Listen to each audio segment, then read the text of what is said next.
Has this ever happened to you? I'm not a knight. Well, with the steps how to be a knight, you'll never not be not a knight again. This includes 5 simple steps. These include being of noble birth, upbringing, page, squire, and knight. Let's dig deeper. Being of noble birth, it's important because becoming a knight is expensive. Step 2, upbringing, is also important. A future knight needs to learn respect, etiquette, proper manners, and respect for his liege lord at a young age. Step 3, a future knight, very important. He goes to a castle to become a page. A paper. Pages. The duties of a page include serving for the lord and his ladies, such as waiting at the table and helping them get dressed. A young page would be given an education regarding matters such as religion, Manners, writing, hunting, hawking, and strategic games such as backgammon. and chess. A page should also begin training with weapons such as a lance. We don't have a lance, we have a shovel. Another common training exercise for pages to simulate balance they use in combat is riding piggyback. Yar. Step 4, squire. At the age of 14, a page becomes a squire and becomes in service to a specific knight. While being a squire, one will learn about chivalry, The rules of heraldry, horsemanship. and weapons. Also, a part of the learning process, the squire was entered into the social life of the castle. A squire would learn things such as courtly etiquette, music, and dancing. In times of war, squires would follow their knights into the battlefield. The squire serves his role for 7 years and becomes a knight at the age of 21. Step 5, the knight. The completion of the squire's training is symbolic in the knighthood ceremony. The climax of the knighthood ceremony is when the knight is dubbed by a fellow knight or a lord. Arise, Sir Knight! And that's how you become a knight. Yay! But now it's time to learn about chivalry. Oh. The Knight's Code of Chivalry is a set of rules that governs how a knight should act, Such as fear God and maintain his church. to serve his lord in valor and in faith, To protect the weak and the defenseless. Don't hurt me. to give succor to widows and orphans. Succor? To refrain from the wanton giving of offense. To live for honor and by glory, To fight for the welfare of all. to obey their superiors, To defend their fellow knights and their honor. to discourage unfairness, meanness, and deceit, To always be honest. to finish whatever they begin, To respect women. to always accept a challenge from a fellow knight. To never let their defenses down. And that's chivalry. And now about the weapons.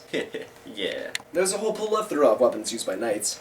A knight's weapons include a sword, Swords were the main weapons used by medieval knights. As time progressed through the medieval ages, swords began to evolve. The types of medieval swords include the cutting sword, the broadsword, the falchion, the great sword, the long sword, and the scimitar. A knife. There are many types of knives, each with its own purpose. Battle axes. Medieval battle axes can be held in 1 or 2 hands. They are also placed on shafts 1 to 5 feet long and have very heavy blows. Battle hammers. Medieval war hammers were commonly built with a hammer on one side and a spike on the other. They were built either long or short, and the knight could use either the bludgeoned end or the spike end to grapple armor. Spears. Okay, and spears are spears. No explanation necessary. You can forget the lance. Medieval lances were developed from spears. It's a common misconception that they're the same thing. That is wrong, though. Lances are meant to be used by cavalry. Pole axes. Pole axes are a type of medieval polearm, including things like the halberd.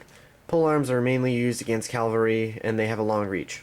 And mace. A mace is a spiked metal ball on a staff. It is used for bludgeoning your opponents. Bludgeoning. Another weapon related to the mace is the flail. The flail is a spiked metal ball on a chain, and is often confused with mace. And now onto armor. The majority of medieval knights wear chainmail armor. Also, some knights use plate armor. There could be over 200,000 rings in a single suit of chainmail. For comfort reasons, knights wearing chainmail also wore linen shirts and pants, as well as heavy woolen pads underneath their chainmail. While practical, chainmail can be very restricting, heavy, and painful. Over time, knights added plate armor to their defenses. Their plate armor encompassed almost all of their body, including their chest, arms, legs, and even head. Despite its effectiveness, plate armor was hot, uncomfortable, and incredibly heavy. Plate armor could weigh 50 to 70 pounds. Some knights even armored their horses with armor. Besides their suits of armor, a knight also had a shield. Besides being a mainly defensive object, shields could also be used for the offense. Types of shields include kite shields, heater shields, bucklers, wall shields, and target shields. Medieval knights also painted their shields with their insignias. This allowed them to be identified while in battle and in tournaments. And that's all you need to know about being a knight. Yes, finally! Well, that's the end of our video. Hope you learned something about being a knight. You know, I just wish we had a better way to end this. I know, I hate those videos that just stop in mid-sentence. Warning, copies of this video does not grant the user the ability to become a knight in state, country, province, or territory. Also does not enable the watcher to be a confluence of weapons such as a sword, a spear, a lance, a pole axe, a mace, or a flail. Also does not enable the user to ride a horse. Watch fashion.